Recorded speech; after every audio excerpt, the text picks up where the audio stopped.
Eu gostaria de cumprimentar a todos com a paz do Senhor. Amém. Vocês não têm ideia de como eu estou feliz em poder estar entre vós e, acima de tudo, ainda poder ver uma multidão de adolescentes desejosos por se envolverem na obra missionária. Nesta oportunidade, irmãos, eu quero dar prosseguimento a algo que Deus colocou no meu coração. Na verdade, quando eu recebi o convite da liderança aqui em Blumenau, eu pensei em vários assuntos sobre missões e, por último, pensei de trazer cada noite um tópico. Mas aqui chegando, parece que o meu coração foi conduzido para dar aqui aos irmãos aquilo que Deus colocou no meu coração, um assunto sequencial que, se Deus permitir, pregaremos ainda esta noite e, se Deus permitir, também amanhã. Eu percebo que o público é totalmente outro. Bem poucas pessoas que estavam aqui ontem estão hoje, muito poucas delas. Mas os que aqui estavam se lembram de que nós lemos apenas 3 versículos no livro de Neemias. Neemias é um dos livros que, para mim, eu tenho tido ele assim como alguém que pode revolucionar uma obra, ou principalmente quando estamos tratando de obra missionária. Quero agradecer a Deus pela oportunidade, agradecer ao pastor Newton Santos, agradecer ao pastor Horiston, a esse ministério, e hoje aqui a liderança dos adolescentes, isso também me envaidece.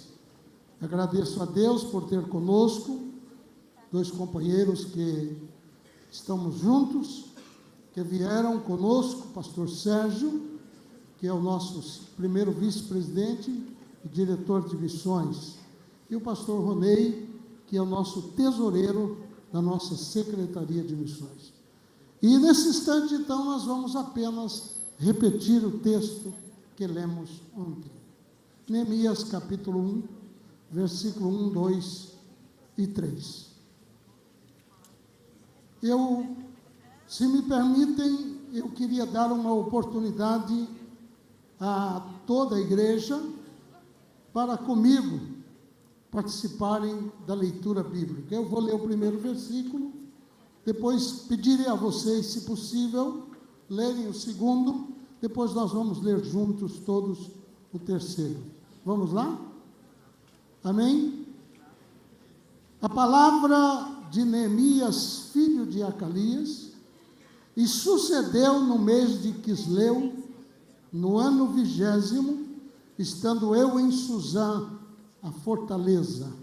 Os irmãos, 1, 2, 3.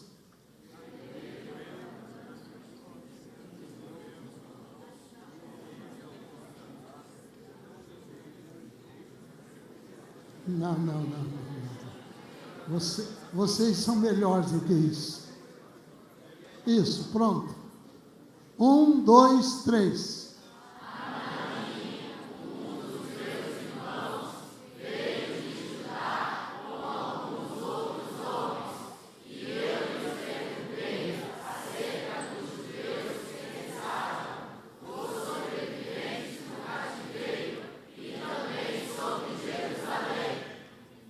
Agora todos nós, o versículo de número 3. E responderam aqueles que sobreviveram ao cativeiro e estão lá na província, passam por grande sofrimento e humilhação. O muro de Jerusalém foi derribado e suas portas destruídas pelo fogo. Muito obrigado. Tome o vosso assento, por favor. Queridos, ontem nós fizemos uso do texto colocamos como tema saindo da zona de conforto. Uma vez saindo da zona de conforto, nós vamos encontrar um momento, uma zona de conflitos. E amanhã, certamente, Deus nos dará um outro tema. E por que eu estou chamando isso de zona de conflitos? Eu quero abrir aqui parênteses para rapidamente fazer aqui uma colocação que veio ao meu coração. Hoje eu estou pregando para os adolescentes. E a adolescência é uma época na vida do ser humano em que ele está vivendo as suas experiências, início de conhecer as coisas, e é o momento que ele está tomando as suas primeiras iniciativas, qual o rumo que ele deve seguir. Qual a sua atitude a partir de agora? É um momento em que ele está deixando uma fase e está assumindo uma nova fase para entrar definitivamente na fase adulta. E ela não deixa de ser um momento de conflitos. Quando temos que tomar decisões, temos que mirar ou visualizar o rumo que nós pensamos ou pretendemos seguir. Afinal de contas, a pergunta é: o que eu vou ser? Qual a minha atitude? Qual rumo devo tomar? Esta é uma pergunta, eu estou falando com experiência própria, porque já passei pela adolescência. Então, quando eu olho para isso, para esses textos bíblicos, então eu começo a pensar, um momento numa zona de conflitos. Até então, eu disse ontem aqui que Neemias estava vivendo momentos de uma zona de conforto, o bem-estar do palácio, a maneira como vivia, o comportamento do palácio, o auge, podemos até dizer, o glamour do palácio, sem sentir, sem perceber a vida que os seus irmãos viviam na velha Jerusalém, depois dela ser destruída, derrotada. E ontem eu fiz menção, pedi aos irmãos, quando estávamos fazendo aqui as colocações, eu pedi aos irmãos que falassem comigo do texto, extraindo alguns pontos que considerei primordiais. E eu disse aos irmãos, enquanto lia, quando passamos pela leitura e falamos cativeiro, e eu pedi aos irmãos que falassem cativeiro. Os irmãos se lembram, se recordam disso? Mas à frente, numa outra tradução, nós encontramos quando ele diz assim: os que lá estão, vivendo na província, estão em grande aflição e opróbrio. Na tradução revista e corrigida diz: em grande miséria e desprezo. E daí, seguindo à frente, eu falei para os irmãos, pedindo que eles dissessem também que os muros estavam derribados. Por último, as portas estavam queimadas a fogo. E é nesse momento que eu quero fazer aqui algumas colocações. Aproveitando o tempo que me fora facultado, eu quero ser sucinto, dado a exiguidade do tempo, porque eu tenho que perseguir um horário e não quero ultrapassá-lo. Então, quero ser prudente, quero ir já. Muitas vezes, nós preparamos um preâmbulo, montamos um sermão, fazemos uma plataforma, organizamos para depois adentrarmos ao assunto. Mas eu hoje não posso me dar ao luxo de agir desta maneira. Então tenho que ir mais rapidamente possível ao assunto. Quando eu trato o assunto que estamos falando aqui hoje, eu entendo que muitos de nós podemos não aceitar esse assunto como um assunto missionário. Mas, na verdade, meus queridos irmãos, a mim, ele soa como um grito daqueles que precisam de nós. Eles soam como um clamor daqueles que não têm ninguém para lhes estender a mão. Haja vista que os seus próprios irmãos, os seus próprios parentes, eles não se lembravam deles que ficaram para trás. Aqueles que ficaram no cativeiro. E eu queria pensar imediatamente sobre esse cativeiro. Eu não sei quantos de vocês aqui aceitaram Jesus, quem sabe na adolescência ou os demais adultos, depois de adultos, que puderam experimentar o sofrimento do mundo, a aflição do mundo, e a pior delas é que não há esperança. Por mais que o cidadão, que o personagem, que a pessoa seja laborioso, seja um guerreiro, seja alguém que vai na luta, mas ele não tem uma visão de amanhã no futuro. E quando eu digo isso, sempre me vem à mente, vocês sabem por que o comunismo fracassou? Tem noção que o comunismo não conseguiu superar? Porque enquanto jovem, enquanto adolescente, nós não temos a sensação de que a vida está terminando. Então eram grandes propostas, grandes ofertas que eles ofereciam aos seus adeptos. Mas quando a idade vai chegando, há uma pergunta: e aí? Para onde vamos? O que vai ser da nossa vida? Então ele perde toda a ênfase.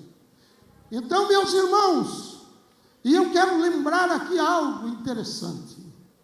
Quando lá atrás, quando estava aquela febre que as nações queriam ir à Lua, então a Rússia socialista soviética, ela enviou uma das suas espaçonaves, e aquele comandante teve o privilégio de chegar à Terra lunar, segundo a história. E então, quando ele voltava cheio de alegria, ele recebe uma mensagem da central que dizia: há um problema, a sua espaçonave não vai poder entrar na crosta terrestre. Então ela vai bater na crosta e será incinerada, e infelizmente você vai morrer. Então aquele homem se escabelava, gritava: eu não quero morrer, eu não posso morrer. E então o premier russo entra em cadeia e diz: é homens como você que a Rússia se orgulha. Mas nada disso adiantava, ele gritava, e de repente as comunicações saem da tela, porque a nave havia sido incinerada. Mas nesta mesma época, do outro lado do mundo, em Chicago, D.L. Moody, o pregador das nações, estava alquebrado, bastante enfermo, próximo à morte. Estava em seu quarto e a família ali estava quando ouviram uma fraca voz que dizia: venham, por favor, cheguem ao quarto, adentrem, por favor. E ao entrarem, ele estava sentado na cama e disse para aqueles que o observavam: eu vejo que os céus, a terra sobe e os céus descem. Se isto é a morte, então ela é uma doçura. E assim Moody parte para a eternidade. Você entendeu esta ilustração? Você entendeu? Eu quero falar imediatamente de cativeiro. Mas antes, pastor, eu queria dar um testemunho muito simples da obra missionária. Muito simples. E eu creio que isso será muito bom para muita gente aqui. Eu me lembro que nós havíamos preparado para fazer uma viagem ao campo missionário. E justamente coincidiu que era também na Bolívia, só que nós estávamos no Trópico do Chapare. Ao lado da cidade de Virgaçama, nós tínhamos ali alguns missionários que a igreja mantinha-os. E quando eu estava para sair, a irmã que trabalhava com as crianças, convidaram as crianças, ela havia convidado as crianças e disse: olha, cada um de vocês à noite traz uma oferta para a gente mandar para o filho do missionário. Ele tem filhos pequenos e o pastor vai ao campo missionário e vai dizer a eles que nós mandamos uma oferta para o filho do missionário. E nós então levamos aquela oferta. Era pouca coisa, não eram muitas crianças. E então chegamos lá, convidamos o filho do missionário e entregamos a oferta a ele. E ele correu ao pai. E depois, nós não estávamos sabendo, quando foi à noite, ele disse assim para nós e para os pais, fez questão que nós viéssemos, e ele disse assim: eu também sou missionário, e agora ha llegado uma ofrenda para nós. Então, como sou missionário, resolvi que fazer com a ofrenda. Eu comprei minha Bíblia para predicar o Evangelho. Você entendeu o sentimento daquela criança? E eu já comprei minha Bíblia. E agora posso predicar. Aleluia! Se você soubesse o que vai acontecer com esta oferta. Xanagasura Mandaraia. Se tivesse noção do que Deus vai fazer com esta oferta, você se alegraria muito mais neste mundo. Aleluia! Vamos para o assunto. Eu falei primeiro de cativeiro. O que é cativeiro? Nós observamos cativeiro em duas instâncias, pelo menos. A primeira delas dá uma conotação de escravidade ou de escravidão. Esta primeira conotação é alguém que é tomado da sua própria terra, ou tomado de uma situação de liberdade para ser escravo e trabalhar sem direito a nada, sem direito a nenhum salário, sem direito a nada. Ele vai viver apenas comendo e mais nada. Esta é a primeira instância do cativeiro. E a segunda instância que nós queremos considerar é quando alguém, como no Brasil existe esse tipo de pessoas que fazem sequestros e levam a pessoa para um cativeiro e o prendem, e ele não tem direitos a sair daí. Talvez não trabalhe forçado, mas ele permanece sem comunicação. Eu quero partir desse princípio para visualizarmos pessoas que estão escravizadas ou estão sendo, como nós acabamos de ler aqui, no cativeiro. Nós temos um adversário. E se você não sabe, eu não vou falar aqui sobre esse tema, porque vamos tomar tempo para chegar onde queremos. Mas há legiões estabelecidas em toda parte do mundo, legiões satânicas, diabólicas, para aprisionar as pessoas. São famílias inteiras que estão aprisionando centenas e milhares de pessoas. Tanto é que em alguns países há uma guerra para que o missionário não entre para falar do Evangelho, para pregar o Evangelho. E nós observamos que a igreja, ela está numa situação intermediária. E quando nós nos acomodamos, entramos para a zona de conforto, nós nos esquecemos dos que sofrem. Mas quando nós estamos nessa zona intermediária, que nós começamos a vislumbrar o sofrimento do mundo e a saber que esse sofrimento pode ser amenizado por nós. Esse sofrimento pode ser, meus irmãos, desaquecido pelos nossos trabalhos. E eu quero fazer a primeira colocação na minha concepção. Por favor, faça assim com as suas mãos. Olhe para elas aí, por favor. Alguns segundos apenas, não é brincadeira de criança. Você acha que tem poder nessas suas mãos? Você acha que Deus pode usar essas suas mãos? Faça aí uma reflexão. Estou tentando tirar do seu raciocínio. Então vamos à pergunta real agora. Deus tem condições de te usar? Amém. São os que têm, que acham, que creem e que vão ser usados. Eu te pediria, por favor, faz assim com a mão. Segure a mão assim 1 minuto, por favor. Aonde Deus poderá te usar? Comece a refletir agora.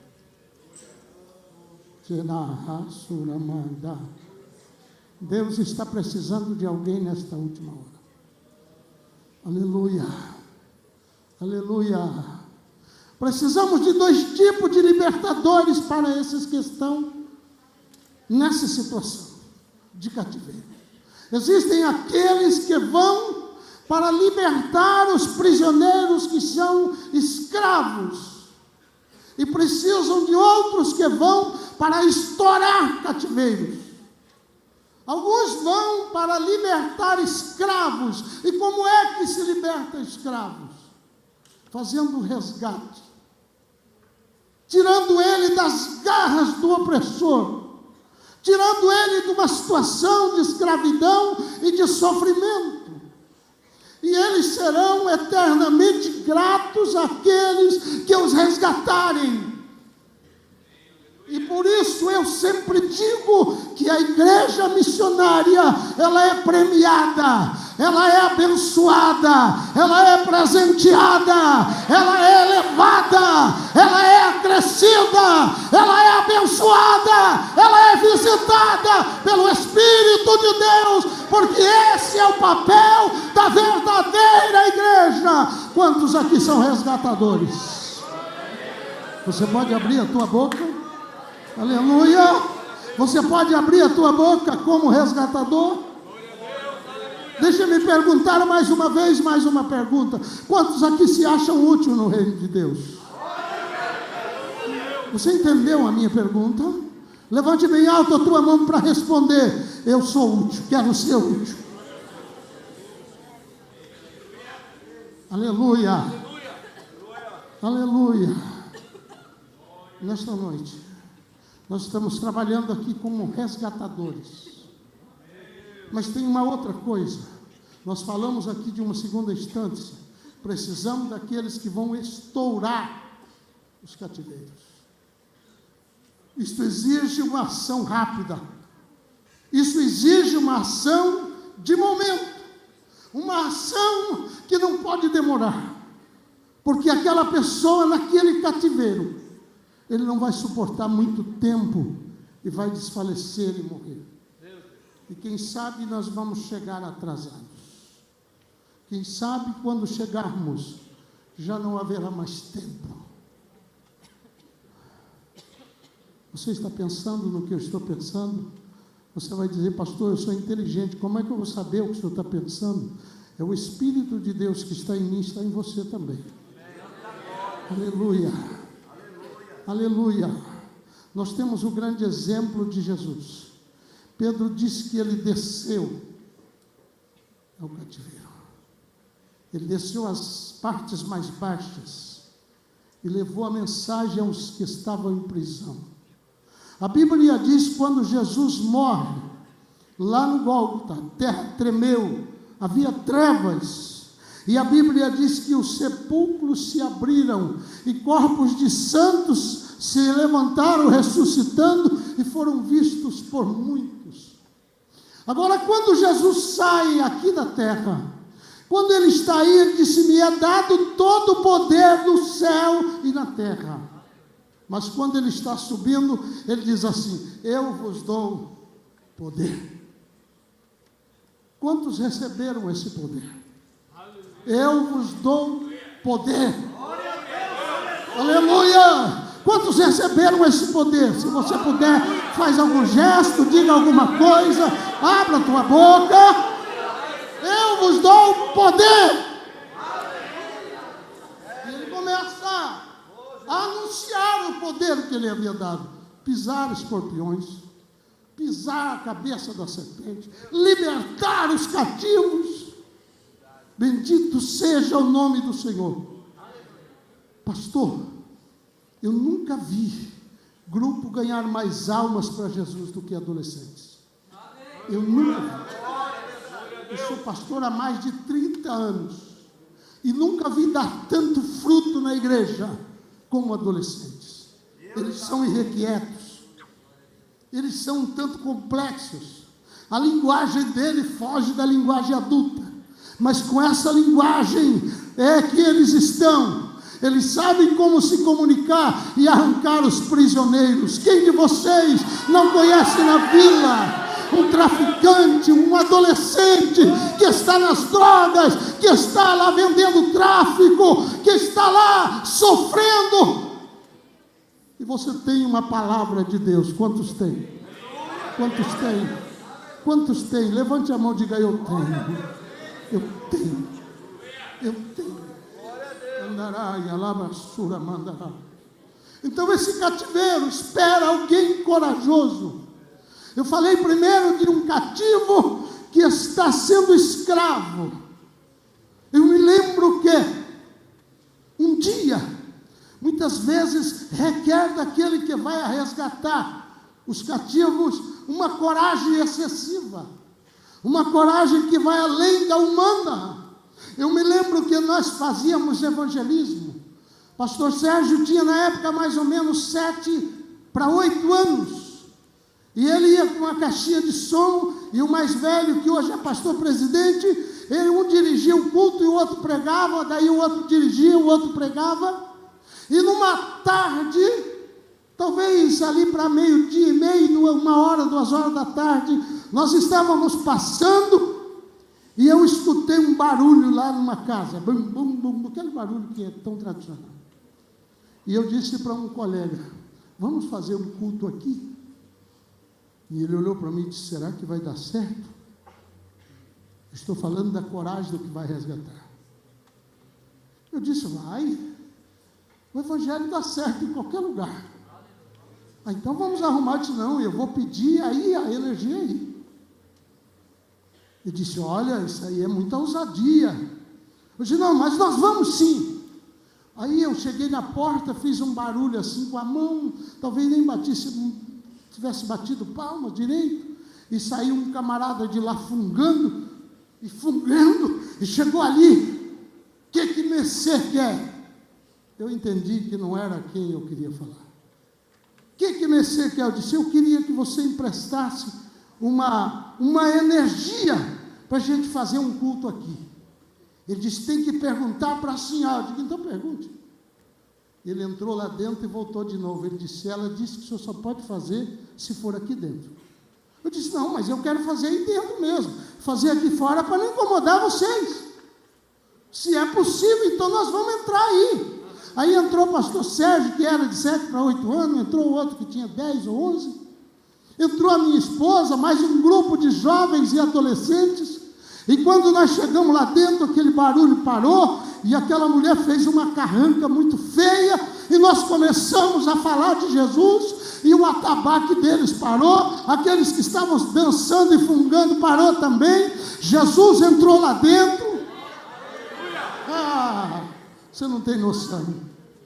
Quando chegou do meio para o fim, eu não aguentei, resolvi fazer o apelo ali dentro. 19 pessoas se dobraram aos pés de Jesus.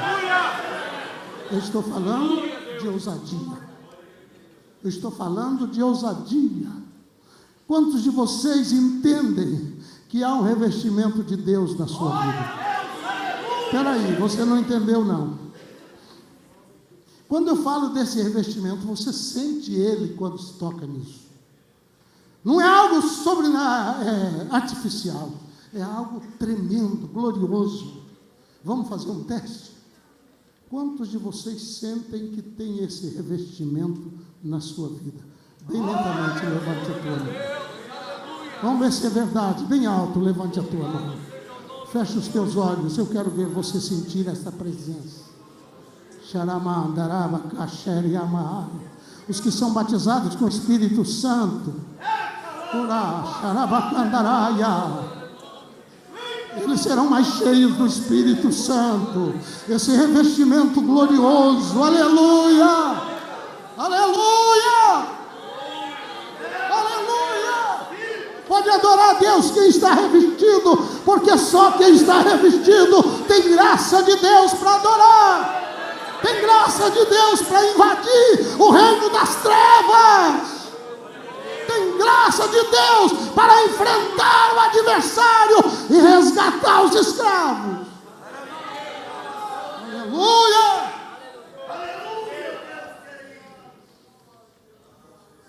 Queridos, nós trabalhamos com missões há quase 30 anos. Eu tenho equipe de missionários, nós trabalhamos com muitas frentes missionárias. E eu vi muita coisa linda acontecer. Mas vi muitas coisas sofridas.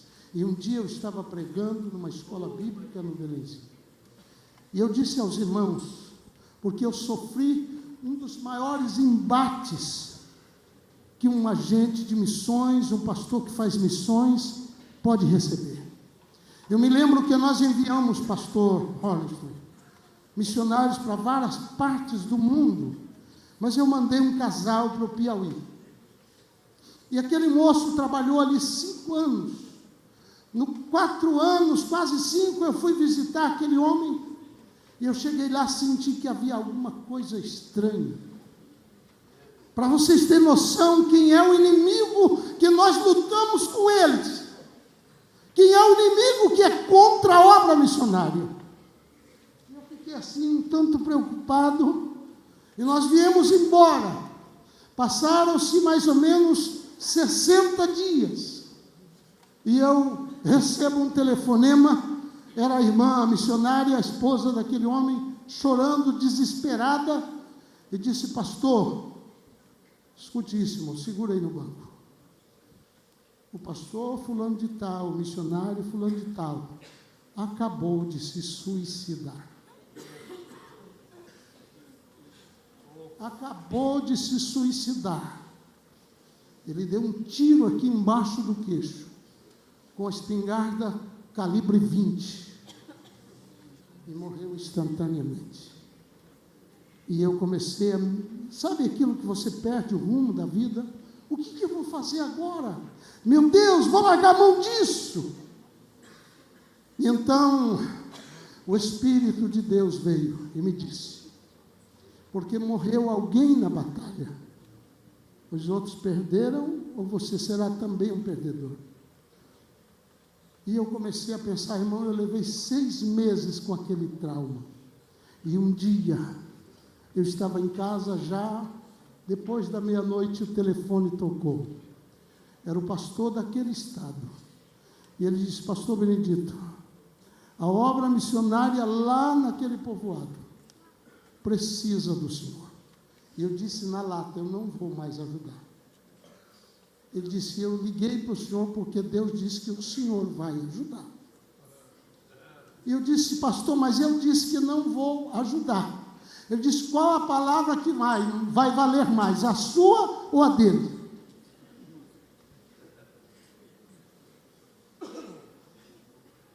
Pensa num homem que não sabia o que respondia. É a sua ou a dele? Quem manda é você ou ele?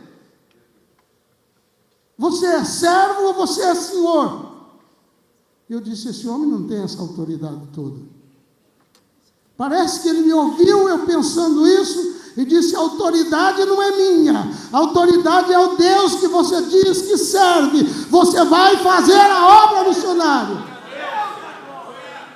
E eu comecei a chorar e disse: eu vou ajudar. E nós não paramos, e para a glória do nome de Jesus, aquela igreja que passou por tantos escândalos, hoje é uma igreja num lugar que quase nem crente existia. Tem mais ou menos, pastor, 250 membros ali. Há uma guerra contra a obra missionária. E deixa eu te dizer, te prepara, porque há uma guerra contra adolescentes na igreja. Nós sabemos disso. Nós sabemos que há uma guerra contra os adolescentes em vários aspectos. Mas vamos lá. Cativeiro, nós vamos quebrar o cativeiro. Aos que estouram os cativeiros, aos que rebentam os cativeiros, e a outros que vão resgatar. O resgate, ele acontece de duas maneiras. Ou você resgata como seja um sutil, que vai lá e tira o cativo furtivamente.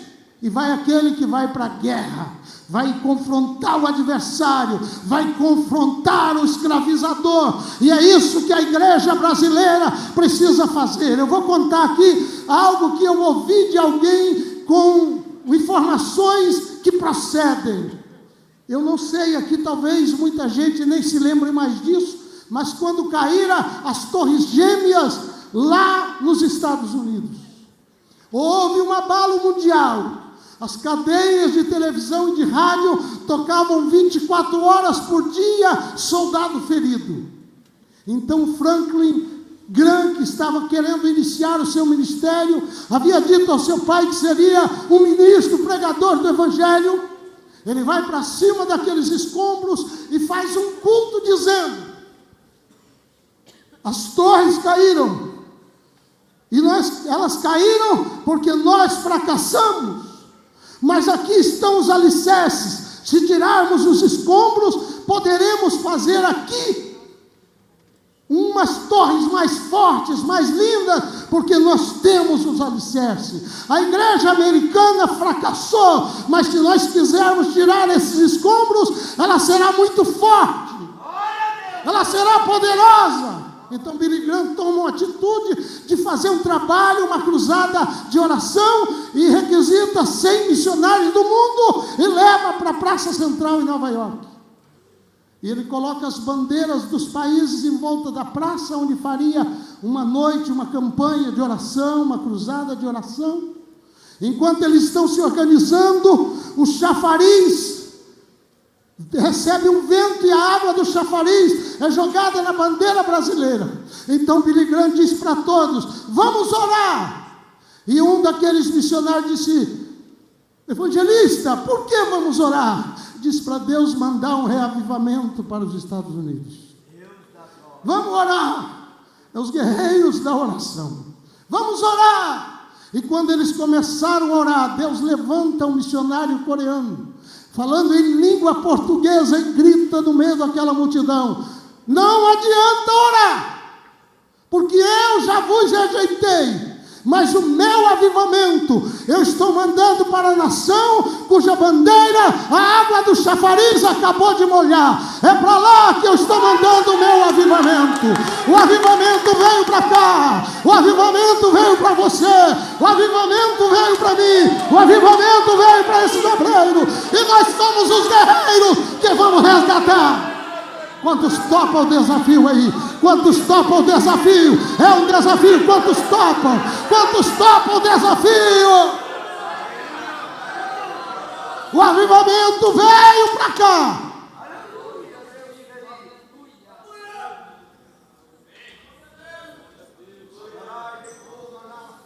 Satanás está tentando quebrar a nação brasileira.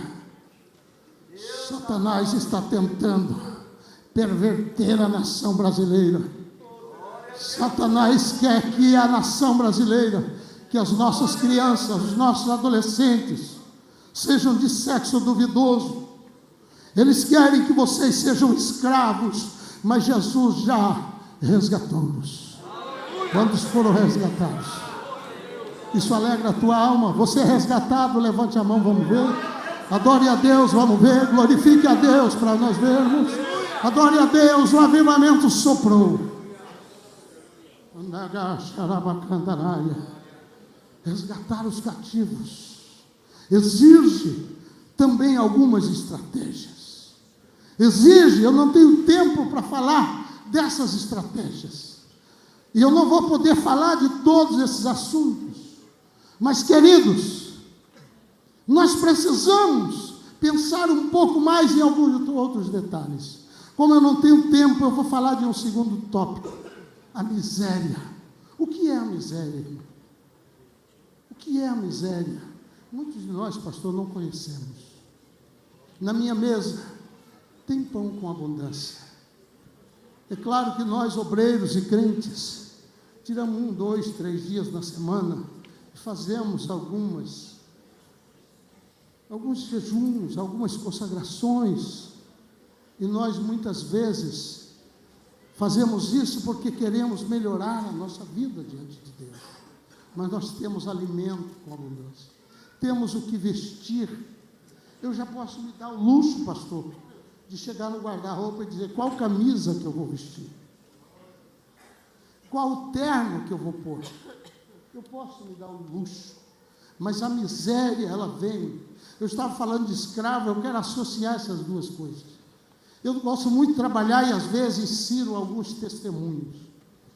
No estado de São Paulo, um jovem irmão fez um concurso para a polícia militar. Escute bem, é um testemunho real. Esse moço deve estar trabalhando hoje na Baixada Santista. E ele fez um concurso, e ao passar no concurso, ele optou por trabalhar na polícia rodoviária. Segundo o irmão que deu o testemunho, ele estava trabalhando sozinho naquela manhã, na base rodoviária. Ele estava atendendo o posto rodoviário, e de repente, eles lá têm uma sala ali dentro, onde eles fazem compra, traz marmita, ou traz de casa e coloca ali, no horário que eles acham que deve, entram ali, almoçam, e ele levanta a vista e olha, vem vindo um mendigo, um andarilho, com aqueles muquifos, aqueles sacos, aquelas coisas, aqueles andrajos, vinha vindo, e ele olhou para aquele camarada assim e disse: que miserável. E quando ele disse assim, o Espírito de Deus falou para aquele moço: você vai receber ele, você vai levar lá na mesinha de vocês, você vai dar a sua marmita para ele, quando ele comer, você vai pregar para ele, e depois você manda ele embora.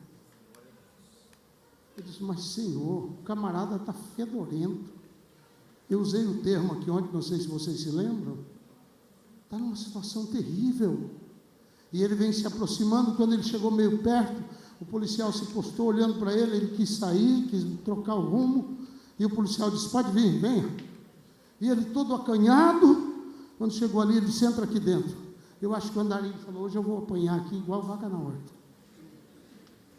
Entrou lá dentro, disse: senta ali.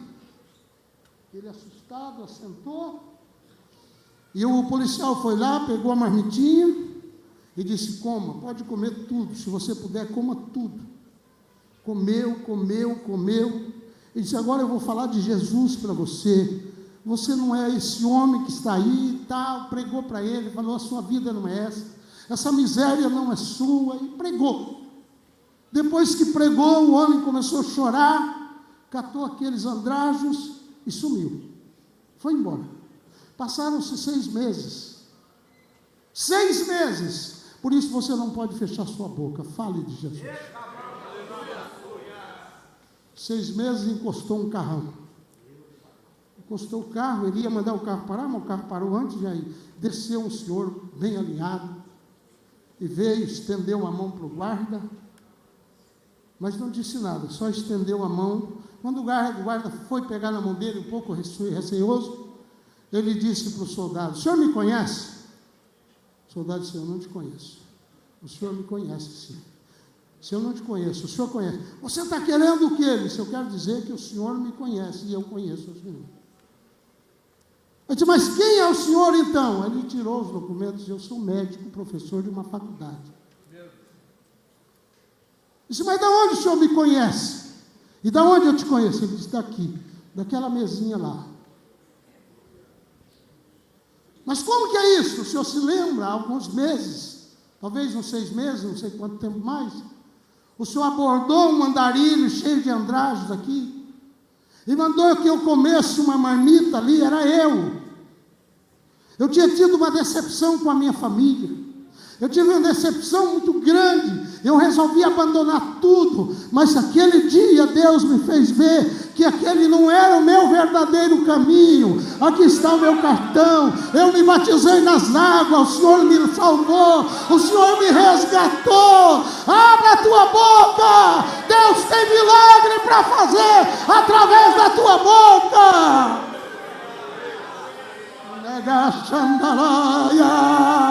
Você pode glorificar a Deus. Tem gente que não gosta de dar glória a Deus, eu respeito.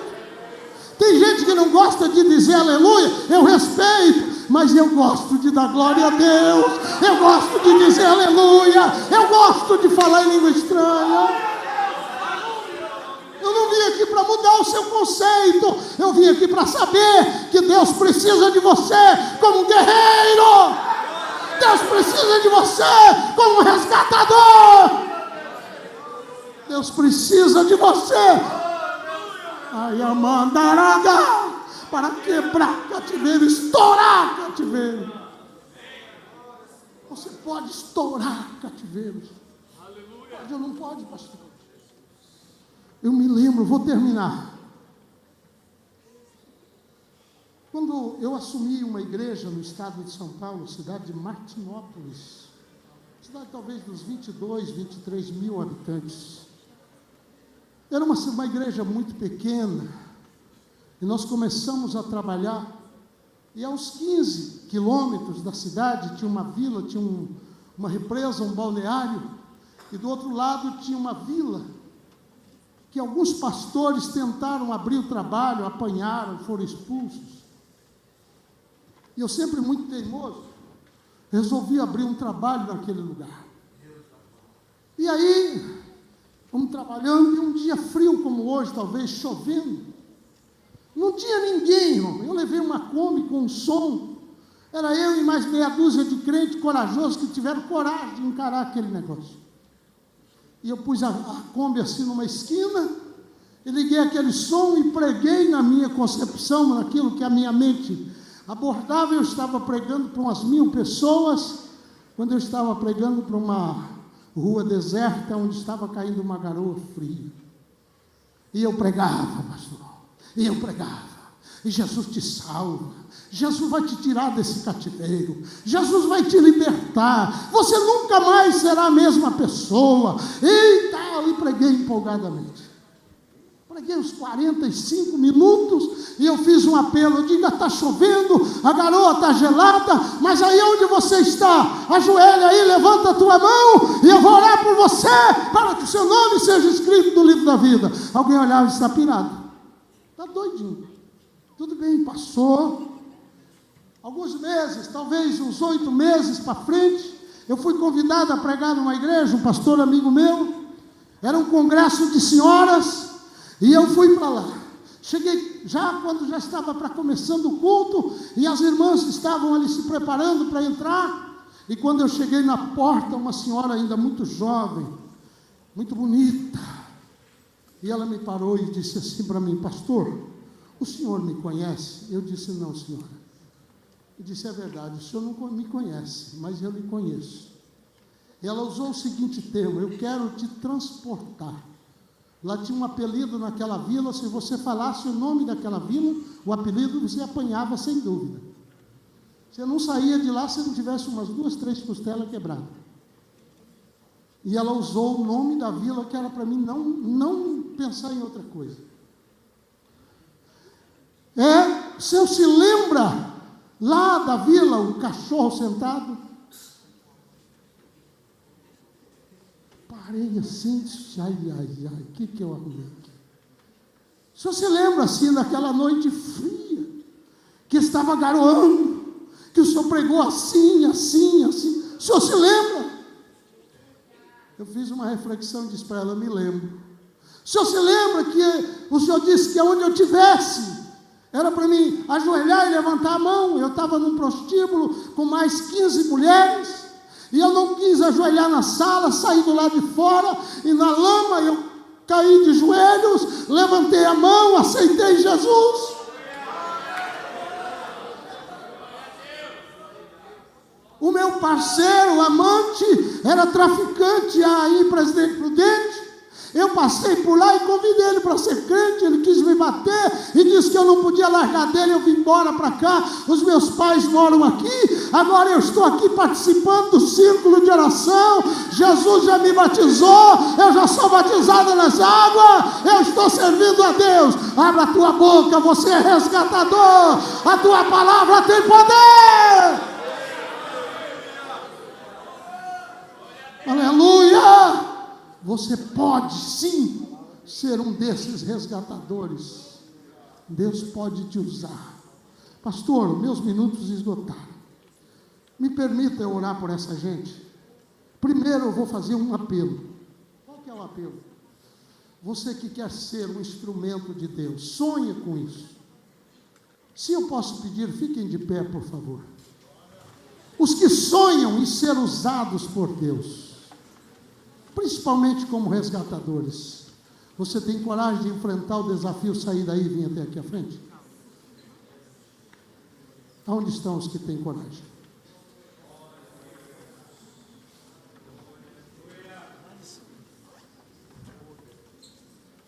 É algo muito sério, pastor.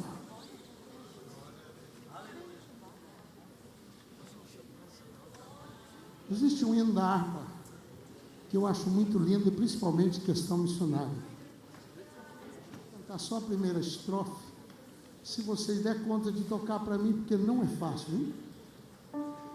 Onde guiar-me, meu Senhor, eu seguirei por seu amor. É sua mão que me conduz por minha ferida sobre a cruz. Escute isso. Guia-me sempre, meu Senhor, guia meus passos, Salvador. Tu me compraste sobre a cruz, rege-me em tudo, Jesus. E aí? Para o seu reino me conduz pelo jardim e pela cruz. Lá ficou morto, velho eu, lá meu espírito reviveu. Guia-me sempre, meu Senhor, guia meus passos, Salvador. Tu me compraste sobre a cruz, rege-me em tudo, meu Jesus. Muito bem. Esse é o primeiro desafio. Agora eu quero lançar um segundo que vai sair dentre vocês. Quantos de vocês têm coragem de doar a sua vida para missões? Os que têm coragem. Pastor, eu posso usar o púlpito? Você vai doar a sua vida para missões. Você vai esquecer da engenharia, você vai esquecer da medicina, você vai esquecer de tudo. Você vai doar a sua vida. Doar. Tem alguém que tem coragem? Se tiver, pode passar aqui, por favor. Mas olha, não é brincadeira não. Só para quem não tem juízo. Agora olhem para mim, vocês que estão vindo aqui. Se tiver mais algum, pode vir. Tem mais algum?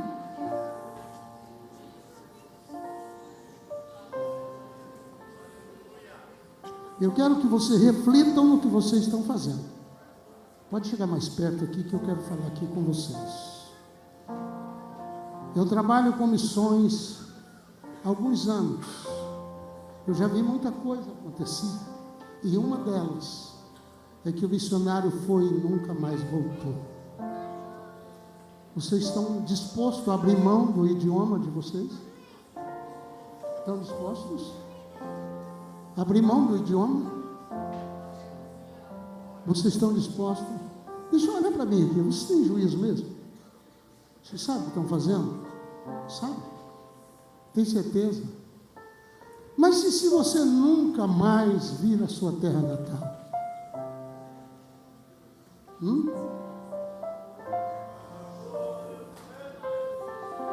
Se nunca mais você, minha jovem, poderá chegar e dar um abraço na sua mãe.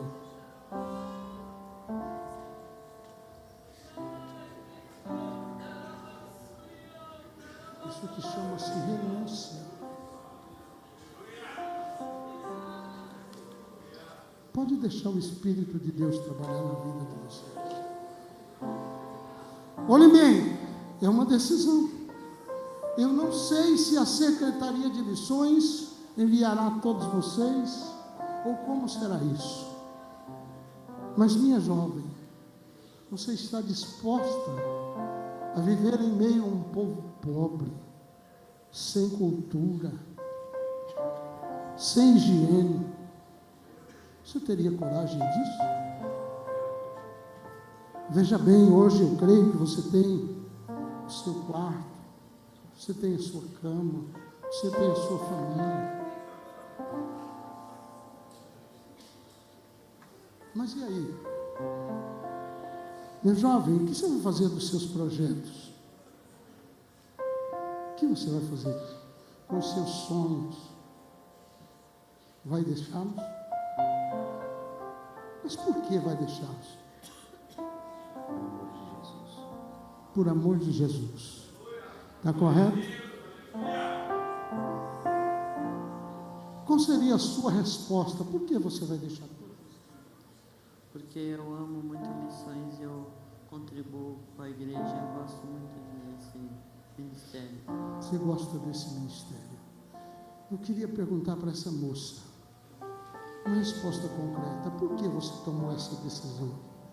Porque tudo que eu tenho, nada vale a não ser o amor de Deus. E que eu quero que as pessoas também possam experimentar esse amor.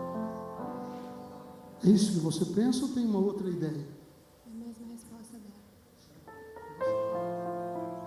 Jesus morreu numa cruz por mim, por que eu não morreria por ele? Vocês ouviram o que essa moça disse? Jesus morreu na cruz por mim. E por que eu não morreria por ele? Isso emociona qualquer pessoa. Aleluia. Aí vamos cantar a mesma estrofe outra vez. Aonde guiar-me, meu Senhor, eu seguirei por seu amor. É sua mão que me conduz por minha ferida sobre a cruz. Escute isso. Guia-me sempre, meu Senhor, guia meus passos, Salvador. Tu me compraste sobre a cruz, rege-me em tudo, meu Jesus. Meus irmãos, eu não posso ir mais, já extrapolei o horário, preciso até pedir perdão para o pastor, mas eu queria pedir a esse pessoal aqui do púlpito se ajoelhassem, e vocês, chegam um pouquinho mais à frente. Pastor, me ajude, os obreiros, venham até a frente aqui. Nós vamos fazer algo aqui nesta noite. Eu vou orar por estas pessoas, junto com vocês, e se os obreiros puderem pôr as mãos aqui.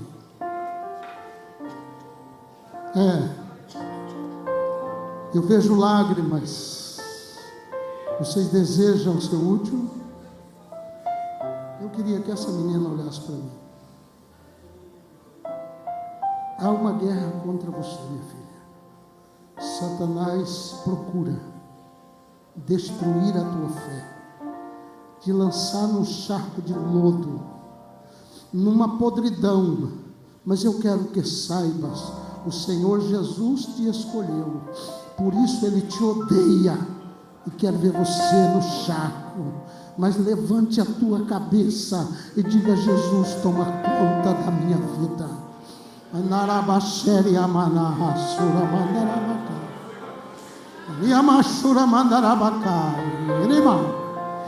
Aleluia. Oremos.